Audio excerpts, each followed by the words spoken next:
always a lot of individuals that are there. But Michelle was one of those individuals that drew me in.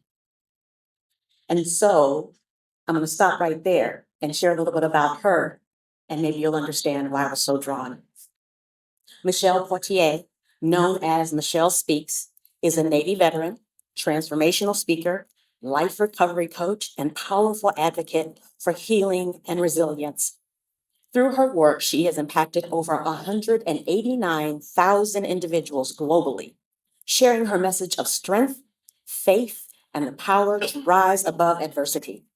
With 13 years of honorable service in the military, Michelle's personal journey of overcoming trauma, including military sexual trauma, PTSD, domestic abuse, has uniquely positioned her to guide others through their own healing journeys.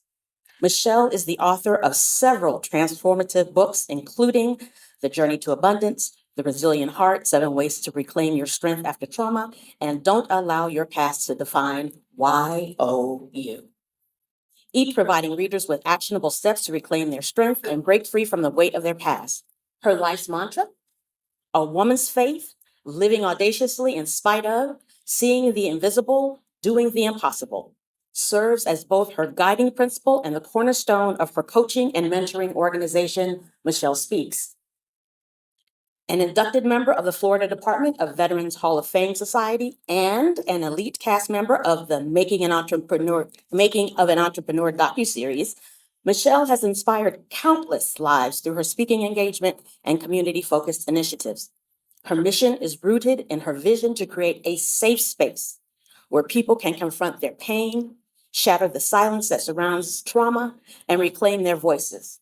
With programs like Empowered to Thrive and Redefine Your Life Path, Michelle dedicates herself to helping individuals worldwide overcome barriers, heal with courage, and step boldly into the lives they deserve.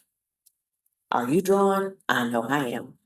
Let me introduce to you, ladies and gentlemen, Michelle Portier.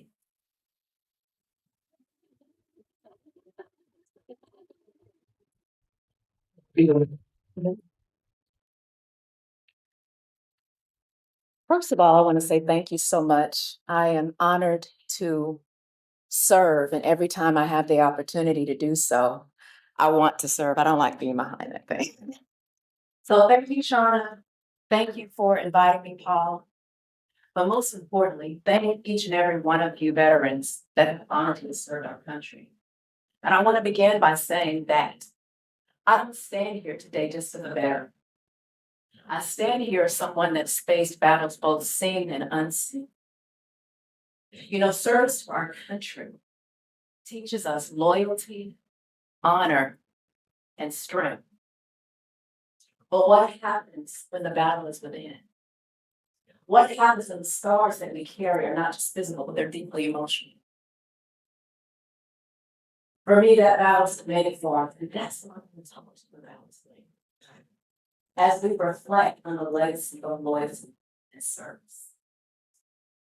During my 13 years in the Naval Response, I learned what it meant to serve, to protect, and to sacrifice, all the while battling internally, feeling isolated and ashamed and questioning my very existence. You see, military sexual trauma was a shadow that followed me far beyond my military service, seeping into every area of my life, causing me to be weighted down with silence and shame. And I tried to fight it alone, putting on a mask that we all wear, that we're all ingrained to wear in the country. But inside, I was silently drowning in my own pain.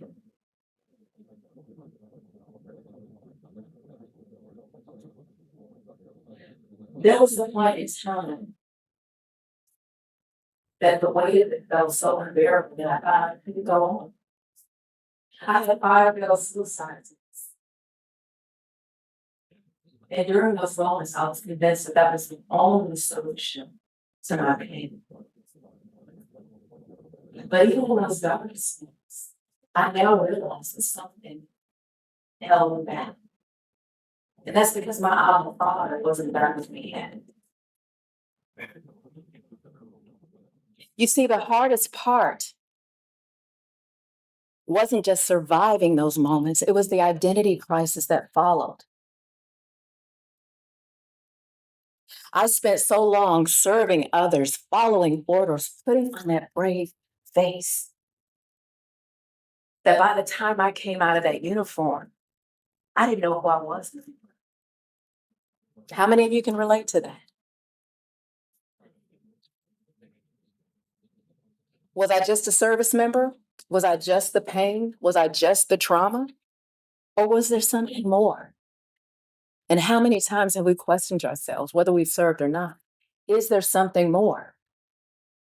For years, I searched, looking for fulfillment in jobs, in relationships, in external success, but nothing that I did could fill that void.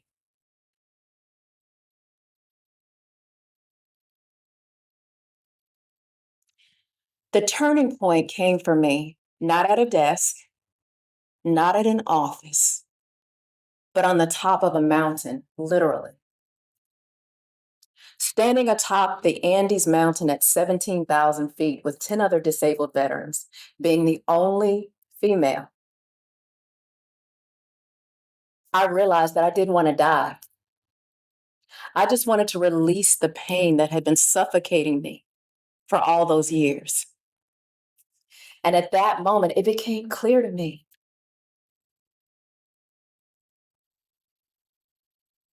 that the person that I was searching for, the woman that I thought I'd lost under the weight of shame and guilt and obligations and duty and service, she was still here. She was just waiting to be found. And it wasn't until I reconnected with my faith, until I realized that my true identity was not in my service, it was not in my trauma, it was not in my pain, it was not in a relationship, it was in the one that created me. And that's when I began to heal, because I had to strip away the lies that I had believed about myself, that I was broken beyond repair, that my worth was tied to my past, that it was tied to what I did, that it was tied to my service, that it was tied to being a mother, that it was tied to being a wife, and that I had to remove the mask that I thought I had to wear just to survive. Those were the lies that kept me bound. But Psalm 40, verse 2 says this: He lifted me up out of the miry pit and out of the mire and the clay, and He set my foot up on a rock, and He gave me a firm place to stand. And that was the scripture that anchored me. It reminded me that my identity was not in my pain, it was not in my shame. My identity was not in my service, whatever role I played, a mother, an employee, a spouse, but it was in the one that created me, my Abba Father. He was the one that lifted me up when I couldn't lift myself through people. He gave me that firm foundation to stand on. And that was when I found my voice again. And it's why I'm dedicated to helping others find their voice or regain their voice that have been silenced. So I'm sure you're asking yourselves, what does this have to do with legacy? It has everything to do with it. Because the legacy of loyalty and service, it's not just about what we do for others. It's about being loyal to ourselves. To what we do. To who you are. It's about being loyal to our healing. It's about being loyal to the call that is in our hearts. It's about pursuing what makes your heart sing in that moment. It's about pursuing the purpose that God has placed on the inside of us. It's about learning the lessons from the struggles that we had to serve in a new way that goes beyond the battlefield or the ship or the air, if you're airborne, and into the lives of those that need us the most. So for those of you that have served, I honor you because you've given so much of yourselves for the sake of others. And your legacy is one that we all carry if we've served, and that's of strength and resilience. But I also challenge you and I charge you, Robbie, Lisa, your service didn't end in the military. There's still missions ahead, and those of you that are serving right here within JEA. Whether it's speaking life into someone that feels that they've lost, like I once was, or mentoring the next generation, or simply being a listening ear for someone that needs it the most. There is still work to be done. And for those of you that have faced internal battles, whether it be depression, whether it be anxiety, whether it be identity struggles, whether it be financial instability, whatever your struggles may be, you may be masking now. I want you to know this, that you're more than your scars. You're more than your circumstances. You're more than your situation. Your story does not end. It begins at the point of your pain. Because we don't change things that we're comfortable with. We don't change until it becomes too painful to remain the same.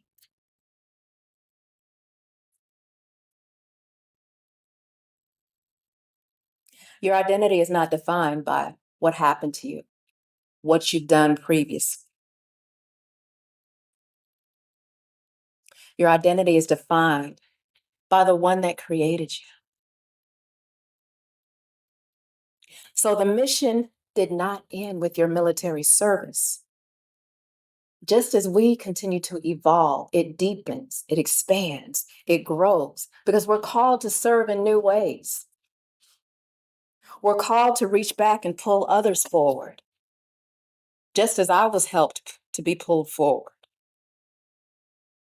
We're called to show up as our authentic selves, unapologetically.